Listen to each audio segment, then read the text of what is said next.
Deep Motion uses video and AI to create tracking for your characters and face and a few other things. We'll explore using Deep Motion so you could do a lot more.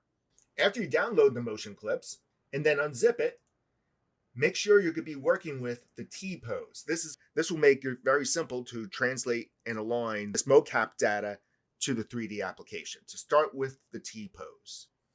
Import your clip into the 3D application to start aligning it with that application's native way of dealing with animations. You can relate this to the human IK in this application, or we can just start with the keyframes. Look how dense they are. I'm selecting the rootmost part of the character right here. I'm going to X-ray the joints to make it a little easier to see. And do that in this application by going under Shading, X-ray Joints. If I select any of these joints, here are all the keys, and you can see it's very dense. Let me reduce this. And you can skip over this step for now, just showing in case you want to reduce it before connecting. Go in your Window, Animation Editor, Graph Editor. I'm going to shift-click this plus. The Graph Editor shows the data. You can see the shakiness in some of this data right here. And we can look into smoothing that out later. Right now, I'm going to take 5. Shift-click this plus of the keys for all the body parts, like that. Drag a marquee selection in the graph editor around that whole graph. Go under Key, Key Reducer Filter. You can open up the flyout box. This property box will give you more information. I'm going to change the precision to 50% and click on Apply. Now when you click on the various body parts, you can see that some reduction has happened. You could continue playing with this precision to reduce it more. To get this character to control our own characters, let's open up the Human IK. You can find Human IK, if it's not docked off on this side, going under Window, Animation Editor, Human IK. Click on this button right here, Create Character Definition. And this will relate this character to the Human IK. Once it's related to the Human IK, we can then project this Human IK onto other characters to control them and bake these keys to those characters to make them independent. And once they're independent from this skeleton, we can delete this character and then work with the clips like you would do normally with any other animation of a character. I'm going to start with the hip right here. Select the hip, right-click, assign selected bone. It's as simple as that. And you would do that for all this hierarchy. Right-click, assign selected bone. Now here's a skeleton bone that's not appearing here. Click this triangle, selecting that skeleton bone and assign it to the lowest part on that chain. Assign selected bone. When you're done, like there's more bones here than there are here, just click the triangle to go back. Let me do the upper arm. And then you can move down to the lower arm, the hand. Once you finish one side, you can see that it's mirrored onto the other side. Excellent, right? Assign selected bone. Assign selected bone. Same thing with the ankle or the foot right here, left foot. Assign selected bone. I'm going to assign this one to the neck. And this one, last one right there to the head. If there's motion on the fingers, let's take a look. This is the wrist, selecting one finger, and there's not much keyframe information going on here. If you want to capture that information and project it onto other characters, then click right here, right next to the hand, that triangle, and just continue what you've been doing.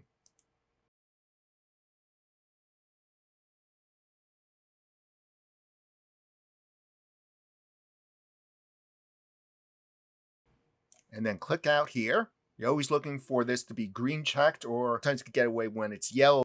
Perfect scenario is when it's all green. Now that it's defined as a character, we can relate this to another character. Right now, let's just focus in on what we can do to clean up this animation, take a little control over it. The animation's still here. You could switch to the source being away from none, which is under bone control, to control rig. And when you do that, cool, we got a control rig, but we don't have our animation happening. So I have my control rig that I can now repose my character. Oh, look, its little toes are tapping. I guess I should have defined that down here.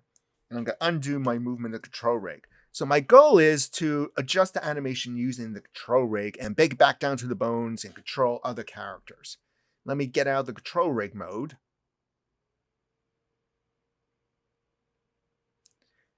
Select your character, and then go to bake to control rig. And now all those keys are baked to this control rig. Let's say you want to animate this separately, this hand.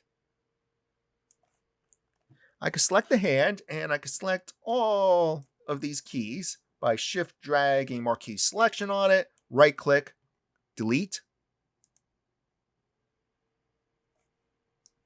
Now that hand has no motion on it, so you can repose this hand. We can animate this pose. Maybe the hand is down here. Put a keyframe there, and maybe you lower the hand.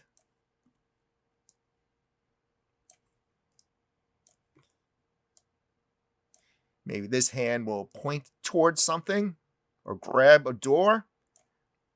This is a great way to work with your motion data and add new motions to your character and adjust those keys. When you're all done, we can bake this back down to the skeleton by going under Bake to Skeleton. And now that the source is no longer control rig, you can see, hey, look, that new hand animation's there. And I'm showing you this because I'm interested in cleaning up what's going on with the feet. They're going all over the place. Maybe I want my character to kind of stay in one place, not take a step forward, or if it takes a step forward, not to be so, well, much like that, defying the laws of physics. I'm going to use the same process to remove the animations on the leg and use the control rig to pin the legs down. Selecting the legs, one leg at a time, I'll select all those keys, delete. And this is a lot easier to do in the graph editor. Select the keys and delete, because in the graph editor, you can select a hierarchy as well. And to show doing the same thing in the graph editor, just select the upper leg, Windows, Animation Editor, Graph Editor, click here, and that selects all the body parts underneath the main root of the leg. Marquee select this whole graph and press the delete key. And that also removes all the keyframes for not only the upper leg, but all of its children as well. Bake the keys back to the control rig, and we pop into the control rig mode. I'm going to select both of these rings around the feet, the controllers around the feet, and I'm going to delete its keys. Right click, delete, and do the same thing with this leg. Selecting all of those, right click and delete. Now look, the leg is pretty much staying put. Any place that it does something like this,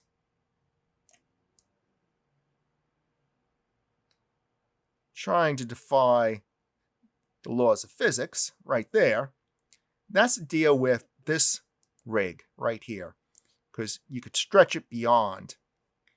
So now it's going back and adjusting the hip. So how to adjust this? We can't delete all these keys because some of the key information is very important, such as the rotation happening here. We're interested in just modifying this controller so it doesn't drag this character up into the air.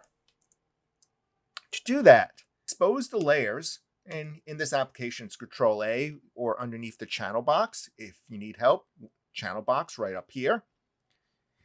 You have a layer tab for layering your objects. You also have this animation layer tab. Select this controller, and this technique will work with any controllers that you want to modify in this same way. These keys are too dense, but we don't want to get rid of all this animation because some of it's useful. Click on the word layers and create layer from selected and watch the timeline. Wow, like magic, it all disappeared. No, it didn't disappear. It's all on the base layer. And this is a layer above the base layer that you can animate on top of to make adjustments. And to do that, I'm going to put a keyframe right here.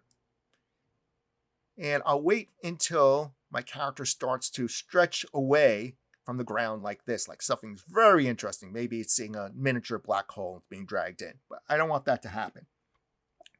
Around frame 180, I'll put another keyframe. And here, where it's extreme, I'll just take this controller and drag it back and put a keyframe there. Compared to earlier, a lot more stable. You can go back and adjust some of the stretchiness like here. Let's go back to the keyframe, the side view, and I wasn't taking into account the front view and it's rolling. That's all right. You can just continue to correct it this way. Going to that key. Maybe it leans a little bit more this way. I'm going to adjust the frames per second. Instead of playing every frame, play at 24 frames per second. And this will be the real-time speed of the animation.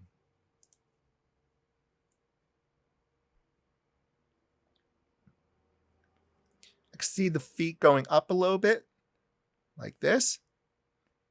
And we know how to correct that. We put keys in here and just drag those feet back down. Next step isn't about really controlling this character and you're done cleaning it up. Then the next step really is to go back to Human IK, going under this tab, that button, and bake to skeleton.